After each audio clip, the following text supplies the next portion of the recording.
Después del funeral de mi esposo, fui al primer cumpleaños del hijo de mi hermana, y ella anunció: «Mi hijo es hijo de tu esposo, así que como herencia, tomaré la mitad de tu casa de $800,000. Incluso me mostró su testamento». Yo respondí: «Ah, ya veo», intentando contener la risa, porque mi esposo jamás había reconocido a este niño, y por supuesto, nunca había escrito tal testamento. El silencio en la sala fue absoluto. Todos los invitados detuvieron sus conversaciones y giraron hacia nosotras. Detente ahí. Antes de la revelación más impactante de esta historia, hypea este video. Es la función más nueva de YouTube que nos eleva en el ranking. Solo haz clic en me gusta y verás aparecer el botón hipear. ¿Hecho? Fantástico. Continuemos con el relato. Mi hermana Paulina sonreía con una mueca de triunfo, mientras sostenía un papel que pretendía ser el testamento de Javier. Mi madre se llevó las manos al rostro, horrorizada. Mi padre se quedó petrificado con una copa de champán a medio camino hacia sus labios. Y yo, en lugar de derrumbarme como todos esperaban, simplemente extendí la mano y pedí ver el documento. «Dámelo», dije con una calma que sorprendió hasta a mí misma. Cuando Paulina me entregó el papel, lo examiné con detenimiento ante la mirada atenta de todos los presentes. Entonces, sonreí y le devolví el documento. «Qué interesante», comenté, «especialmente porque Javier modificó su testamento hace 3 meses y yo tengo la única copia certificada en la caja fuerte de nuestro abogado. Lo que Paulina no sabía era que yo ya había descubierto su traición mucho antes y había tomado medidas que pronto convertirían su momento de triunfo en su peor pesadilla». Javier y yo estuvimos casados durante 12 años. Nos conocimos en la universidad y construimos juntos un negocio de importación que prosperó más allá de nuestras expectativas. Mi hermana Paulina siempre había sido la favorita de mis padres, pero nunca logró la estabilidad económica que Javier y yo habíamos conseguido.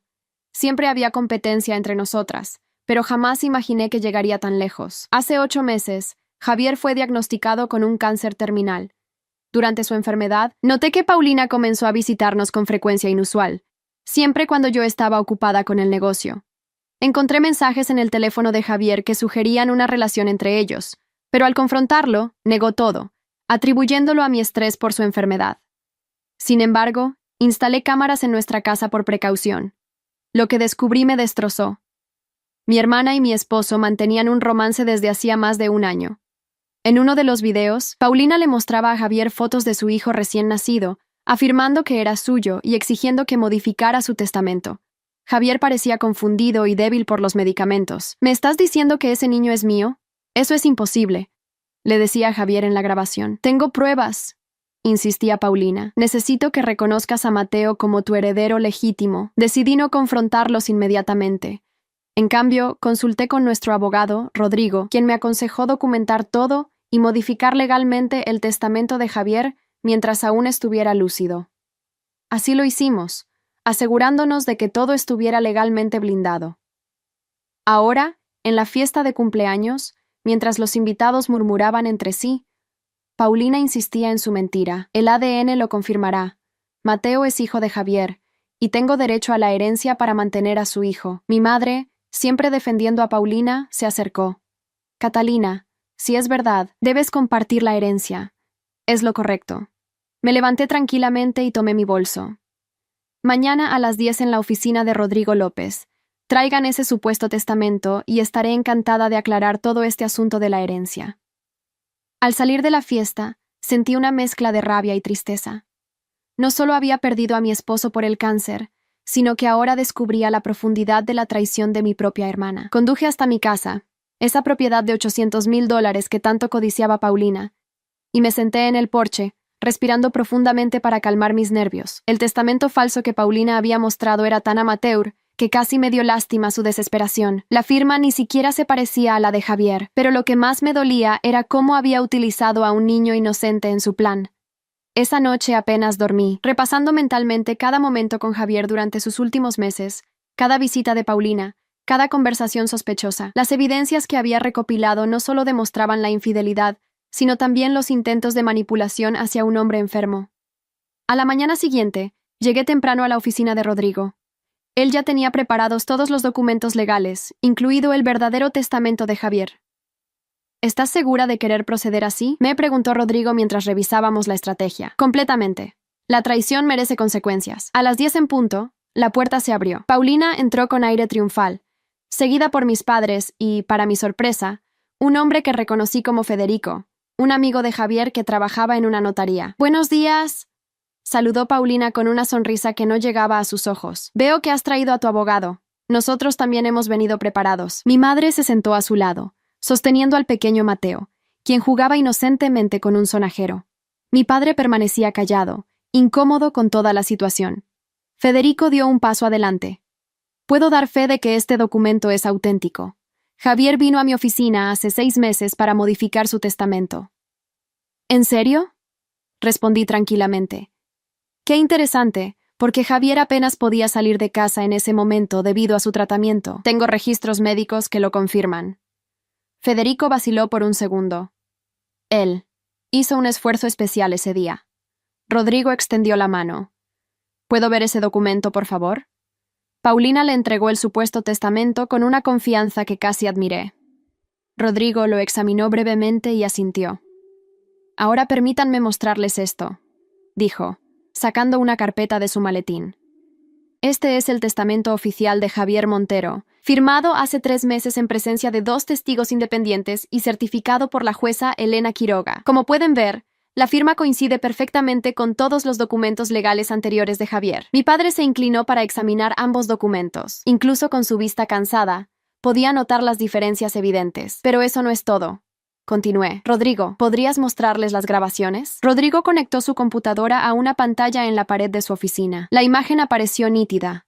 Paulina inclinada sobre la cama de hospital de Javier, insistiendo en que firmara unos papeles mientras él, visiblemente sedado, apenas podía mantener los ojos abiertos. «¿De dónde sacaste eso?», gritó Paulina, levantándose de golpe. «Instalé cámaras en nuestra casa cuando comencé a sospechar de tus visitas», respondí. «Tengo muchas más grabaciones, incluida una donde Javier niega explícitamente que Mateo sea su hijo». El rostro de Paulina pasó del rojo al blanco en segundos. Federico comenzó a alejarse discretamente hacia la puerta. «No tan rápido», lo detuvo Rodrigo. «Falsificar documentos legales y testamentos es un delito grave, Federico. Como notario deberías saberlo mejor que nadie». Mi madre, aún sosteniendo a Mateo, comenzó a llorar. «Paulina, ¿qué has hecho?». Paulina se volvió hacia ella, desesperada. «Mamá, sabes que siempre me ha tenido envidia. Catalina lo tiene todo y yo no tengo nada». «¿Envidia?», respondí, manteniendo mi compostura. «Trabajé junto a Javier durante 12 años para construir nuestro patrimonio. Tú decidiste gastar cada peso que ganabas en lujos que no podías permitirte». Me acerqué a mi sobrino y acaricié suavemente su mejilla. El pequeño me sonrió, ajeno al drama que se desarrollaba a su alrededor. «Lo más triste es que hayas utilizado a este niño inocente en tu mentira», dije en voz baja. «¿Quién es realmente su padre, Paulina?». El silencio que siguió fue respuesta suficiente. Federico aprovechó la confusión para escabullirse, pero Rodrigo ya había llamado a un colega para denunciar el intento de fraude. «Esto no termina aquí», amenazó Paulina. «Todos sabemos que Javier me amaba a mí. Siempre fuiste su segunda opción». Esas palabras podrían haberme herido profundamente antes, pero ahora solo confirmaban lo que ya sabía. Mi hermana era capaz de cualquier cosa. «Tengo otra sorpresa para ti», dije, sacando una carta sellada de mi bolso. «Esta es una prueba de ADN que Javier accedió a realizar cuando le conté mis sospechas sobre tu relación con él. La hicimos en secreto, utilizando un cabello de Mateo que obtuve la última vez que lo cuidé». El color abandonó completamente el rostro de Paulina. Eso no es legal. No puedes hacer pruebas sin consentimiento». «Técnicamente tienes razón», concedió Rodrigo. «Esta prueba no sería admisible en un tribunal por sí sola, pero combinada con tus intentos de fraude documentados, el falso testamento y las grabaciones. Bueno, no pinta bien para ti, Paulina». Mi padre, que había permanecido en silencio hasta entonces, finalmente habló. «¿Es cierto, Paulina? ¿Has intentado estafar a tu propia hermana después de que perdiera a su esposo?». Por primera vez, vi duda en los ojos de mi madre. Toda una vida defendiendo a Paulina, justificando sus acciones, y ahora la evidencia era innegable. «Solo quería lo mejor para mi hijo», sollozó Paulina, cambiando de estrategia. «Mateo merece una buena vida, y Catalina ni siquiera tiene hijos. ¿Para qué necesita tanto dinero?». «La herencia no se trata de necesidad», respondió mi padre con severidad. Se trata de respetar los deseos de Javier. Abrí el sobre con la prueba de ADN y le pasé los resultados a mi padre. Sus ojos se agrandaron al leerlos. Según esto, Javier no podía ser el padre de Mateo. La compatibilidad genética es prácticamente nula. Mi madre dejó escapar un gemido de angustia. ¿Quién es el padre entonces, Paulina? Mi hermana se derrumbó en su silla, derrotada. No lo sé con certeza, admitió finalmente. Podría ser cualquiera de 3 personas. La revelación cayó como una bomba en la habitación. No solo había traicionado a su hermana intentando seducir a su esposo enfermo, sino que ahora confesaba que ni siquiera sabía quién era el padre de su hijo. Esto es lo que vamos a hacer, dije finalmente, rompiendo el pesado silencio. No presentaré cargos por intento de fraude con una condición, que te sometas a una evaluación psicológica y busques ayuda profesional. No por mí, sino por Mateo. Ese niño merece una madre estable. ¿Cómo te atreves a juzgarme?, espetó Paulina. Siempre tan perfecta, tan correcta. Te odio. No te estoy juzgando. Estoy estableciendo límites. Y en cuanto a la casa y la herencia que tanto codicias, me detuve, considerando mis siguientes palabras cuidadosamente. Mi madre intervino. Catalina, a pesar de todo, es tu hermana. Quizás podrías ayudarla económicamente, por el bien de Mateo. Miré a mi madre, esta mujer que siempre había favorecido a Paulina, que siempre había minimizado sus errores y magnificado los míos, y tomé una decisión. Lo que Paulina no sabe es que Javier dejó un fideicomiso para Mateo en su testamento real, revelé. Los ojos de Paulina se iluminaron con avaricia, confirmando que su preocupación principal nunca había sido el bienestar de su hijo. Sin embargo, continué, el fideicomiso tiene condiciones. Mateo solo podrá acceder a él cuando cumpla 25 años, y únicamente si ha completado una carrera universitaria. Además, tú no tendrás acceso a ese dinero en ningún momento, Paulina. Será administrado por un fideicomisario independiente. ¡No puedes hacer eso!, gritó Paulina. No lo hice yo, respondí tranquilamente. Lo hizo Javier, porque a pesar de tus manipulaciones, él era un buen hombre que se preocupaba por el bienestar de un niño inocente, incluso sabiendo que no era suyo. Y así, en esa oficina, quedó expuesta la verdadera naturaleza de mi hermana ante mis padres.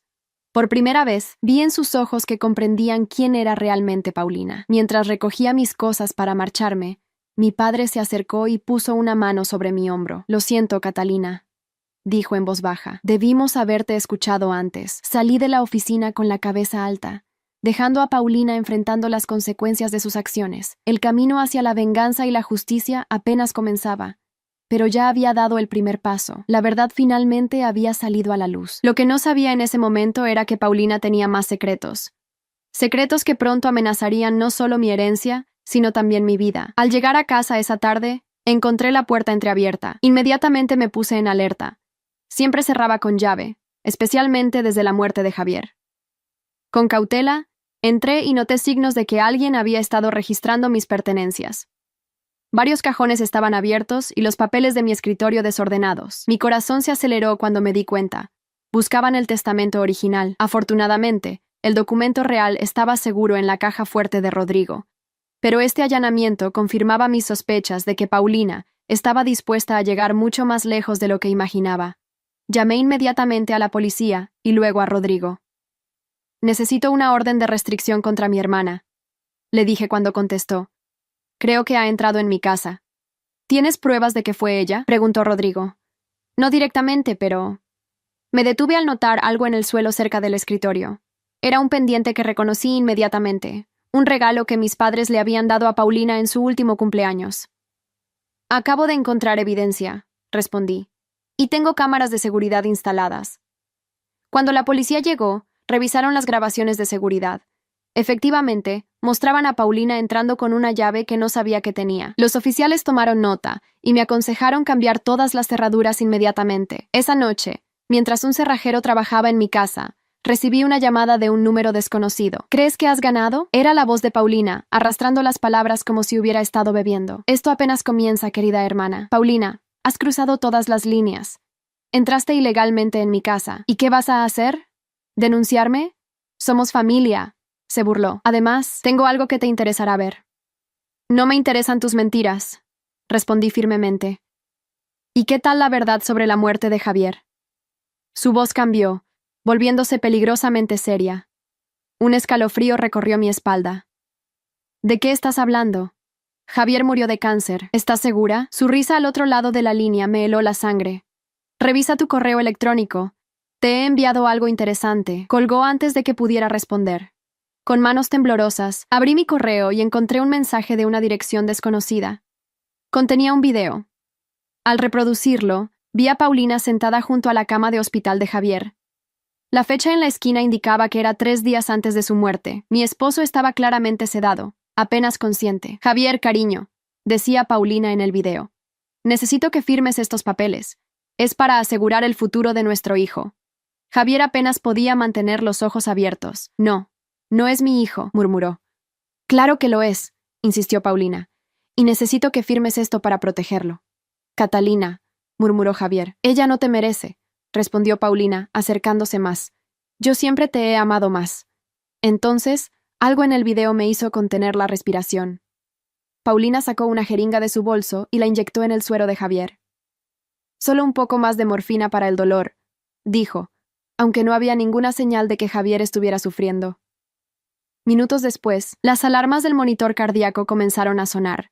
Paulina simplemente recogió sus cosas y salió de la habitación sin llamar a las enfermeras. El video terminaba ahí. Me quedé paralizada, incapaz de procesar lo que acababa de ver. ¿Había Paulina asesinado a mi esposo? ¿Era eso posible? Sabía que los pacientes con cáncer terminal recibían altas dosis de morfina para el dolor, pero si se excedía la dosis. Con manos temblorosas, llamé a Rodrigo y le reenvié el video. No saques conclusiones apresuradas, me advirtió después de verlo. Este video podría estar manipulado, y sin una autopsia, no hay forma de probar que la muerte no fue natural. Pero está ahí, Rodrigo. Ella le inyectó algo y luego simplemente se fue cuando las alarmas sonaron. Vamos a contactar a la policía, decidió. Esto va más allá de una disputa por herencia. Mientras esperaba a que Rodrigo hiciera las gestiones necesarias, mi teléfono sonó nuevamente. Era mi madre. Catalina, tu padre ha tenido un ataque al corazón, dijo, su voz quebrada por el llanto. Estamos en el hospital central. Voy para allá, respondí automáticamente, olvidando momentáneamente el horror del video. Al llegar al hospital, encontré a mi madre en la sala de espera, con los ojos enrojecidos por el llanto. Paulina no estaba a la vista. ¿Qué ha pasado?, pregunté, sentándome junto a ella. Estábamos discutiendo sobre lo ocurrido en la oficina de Rodrigo, explicó mi madre. Tu padre estaba muy alterado, diciendo que no podía creer lo que Paulina había hecho. De repente, se agarró el pecho y colapsó. ¿Dónde está Paulina ahora? Mi madre desvió la mirada. Se fue poco después de que llamé a la ambulancia. Dijo que tenía algo importante que hacer. Un médico se acercó a nosotras. ¿Familiares del señor Montero? Sí, respondimos al unísono. Ha tenido un infarto severo. Está estable por ahora, pero necesitará cirugía. ¿Tiene antecedentes cardíacos? Mi madre negó con la cabeza. Nunca había tenido problemas del corazón. Mientras mi madre proporcionaba más información al médico, recibí un mensaje de Rodrigo. La policía quiere hablar contigo. Es urgente. Le expliqué brevemente la situación de mi padre y acordamos reunirnos en el hospital. Cuando Rodrigo llegó, venía acompañado por una detective. Soy la detective Laura Vega, se presentó. Necesitamos hablar sobre el video que envió al abogado López. Nos apartamos a un rincón más privado de la sala de espera. ¿Cuándo recibió este video?, preguntó la detective. Le expliqué todo. La reunión de esa mañana, el allanamiento a mi casa, la llamada de Paulina y el correo electrónico con el video. ¿Tiene idea de por qué su hermana le enviaría un video que potencialmente la incrimina en la muerte de su esposo? Creo que es una amenaza, respondí. O quizás un intento de manipulación. Si tiene este video, podría chantajearme para que le dé parte de la herencia a cambio de no publicarlo. ¿Publicarlo? ¿Por qué querría hacer público un video que la muestra cometiendo un posible homicidio? Porque podría editarlo, intervino Rodrigo. Mostrar solo la parte donde está con Javier, intentando convencerlo de firmar papeles para su supuesto hijo, pero no la parte de la inyección. La detective asintió, considerando esta posibilidad. Necesitaremos la autorización para exhumar el cuerpo de su esposo y realizar una autopsia. La idea me revolvió el estómago, pero asentí. Haré lo que sea necesario para descubrir la verdad. En ese momento, vi a Paulina entrar a la sala de espera, con Mateo en brazos. Al verme con la detective, se detuvo en seco. «¿Qué está pasando aquí?», preguntó, acercándose con cautela. La detective Vega se volvió hacia ella. «¿Señora Paulina Montero?» «Sí, soy yo. Me gustaría hablar con usted sobre un video que ha llegado a nuestra atención, relacionado con la muerte de Javier Montero». El rostro de Paulina perdió todo color. Miró a su alrededor, como buscando una salida. Luego, sorpresivamente, me sonrió. «Oh, ¿te refieres al video que envié a Catalina?» «Eso fue solo una broma pesada, detective. Estaba molesta por lo de la herencia y quería asustarla. El video está editado». La detective mantuvo su expresión neutral. «Aún así, necesitaré que me acompañe a la comisaría para hacer algunas preguntas». «No puedo ir ahora», protestó Paulina, apretando a Mateo contra su pecho como si fuera un escudo. «Mi padre está grave y tengo a mi hijo conmigo. Yo puedo cuidar a Mateo», ofreció mi madre, que se había acercado al notar la conmoción. Paulina me miró con ojos llenos de odio. «¿Qué has hecho, Catalina?» «Lo que debería haber hecho desde el principio. Buscar la verdad», respondí. Mientras la detective se llevaba a Paulina para interrogarla, me quedé con mi madre y Mateo en la sala de espera. El pequeño dormía plácidamente, ajeno al caos que su madre había desatado. «¿De qué video estaban hablando?», preguntó mi madre. No quería angustiarla más, especialmente con mi padre en cirugía, pero tampoco podía seguir ocultando la verdad. Paulina me envió un video donde parece que está administrando una sobredosis de morfina a Javier poco antes de su muerte. Mi madre se llevó las manos a la boca, horrorizada. «No, eso no puede ser cierto. Paulina no sería capaz. Mamá, ya viste de lo que es capaz hoy en la oficina de Rodrigo. El falso testamento, las mentiras sobre Mateo, y ahora esto». «Pero, ¿matar a Javier? ¿Por qué haría algo así?» «Por la misma razón que intentó falsificar su testamento. Dinero», respondí, la amarga verdad pesando en cada palabra.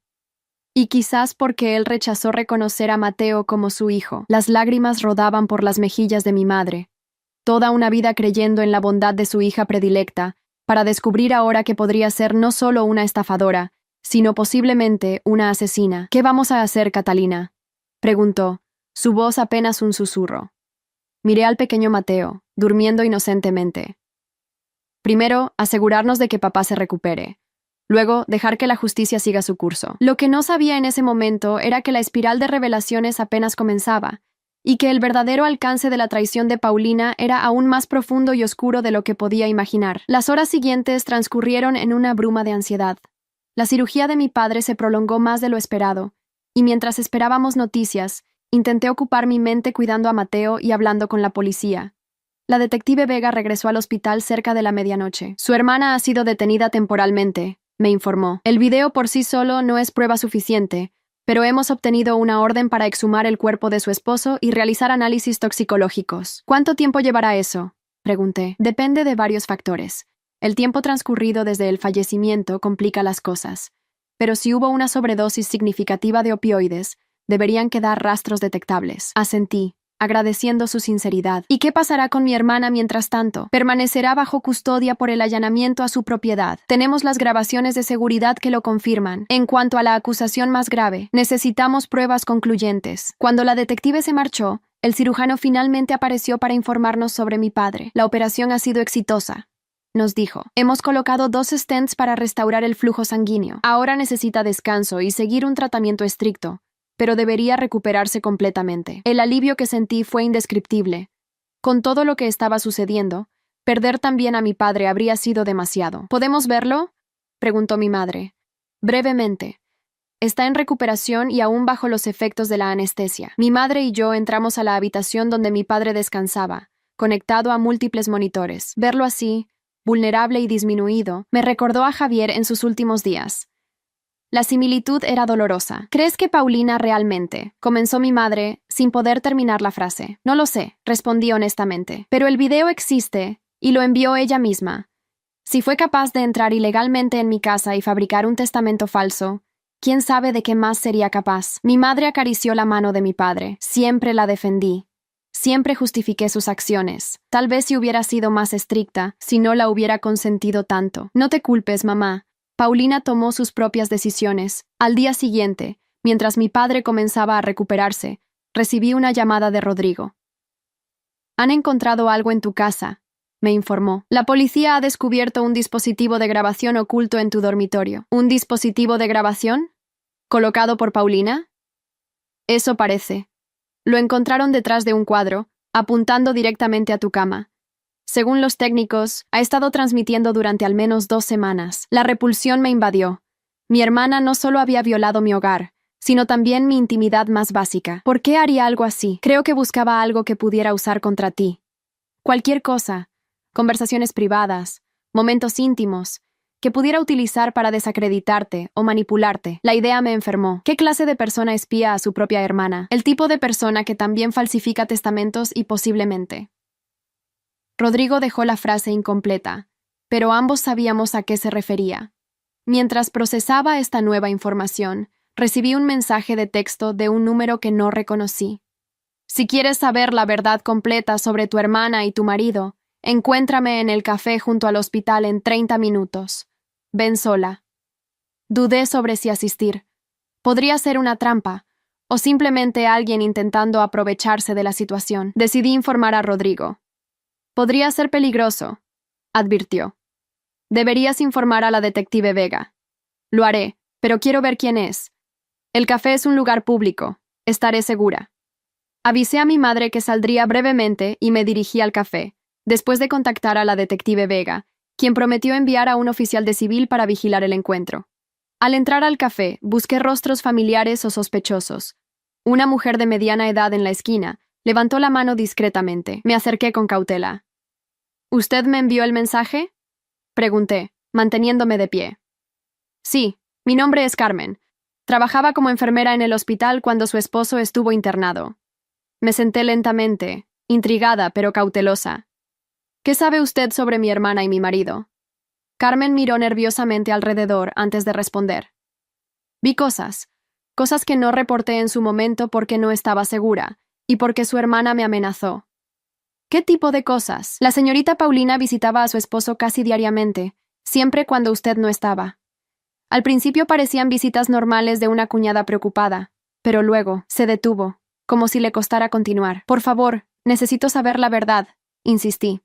La vi manipulando los equipos médicos varias veces, ajustando la dosis de morfina sin autorización, y en una ocasión, Carmen bajó la voz hasta casi un susurro. La vi agregar algo al suero de su esposo desde un frasco que trajo en su bolso. Mi corazón se aceleró. ¿Le dijo algo a alguien? ¿A los médicos? Intenté mencionarlo a mi supervisora, pero antes de poder hacerlo, su hermana me confrontó en el estacionamiento. Sabía dónde vivía, conocía los nombres de mis hijos. Me dijo que si hablaba, me arrepentiría. ¿Por qué me cuenta esto ahora? Vi en las noticias que la han detenido, y luego recordé su rostro, cómo sufría por su esposo mientras ella. Carmen negó con la cabeza. No podía seguir guardando silencio. ¿Estaría dispuesta a hablar con la policía? Su testimonio podría ser crucial. Carmen asintió lentamente. Sí, ya no tengo miedo de ella. Cuando la detective Vega se unió a nosotras minutos después, Carmen repitió su historia con más detalles. La detective tomó notas meticulosamente. Señora Carmen, entiendo que tenía miedo, pero su silencio podría haber permitido que un homicidio quedara impune, dijo la detective con seriedad. Lo sé, respondió Carmen con lágrimas en los ojos. Vivo con esa culpa cada día. Mientras regresaba al hospital, intenté procesar toda la información. Si lo que Carmen decía era cierto, Paulina no solo había intentado manipular a Javier para que firmara documentos falsos, había acelerado deliberadamente su muerte cuando no consiguió lo que quería. Al llegar a la habitación de mi padre, lo encontré despierto y más alerta. Catalina, dijo débilmente. ¿Dónde está Paulina? Miré a mi madre, quien asintió levemente, indicándome que él ya estaba al tanto de parte de la situación.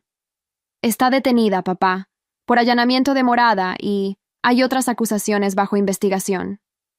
Mi padre cerró los ojos, como si el peso de esta realidad fuera demasiado para soportar. Siempre supe que tenía problemas, pero nunca imaginé. Esto es culpa nuestra. La mimamos demasiado. Le perdonamos demasiado. Papá, no te alteres. Necesitas recuperarte, dije, preocupada por su estado. Necesito que sepas algo, continuó.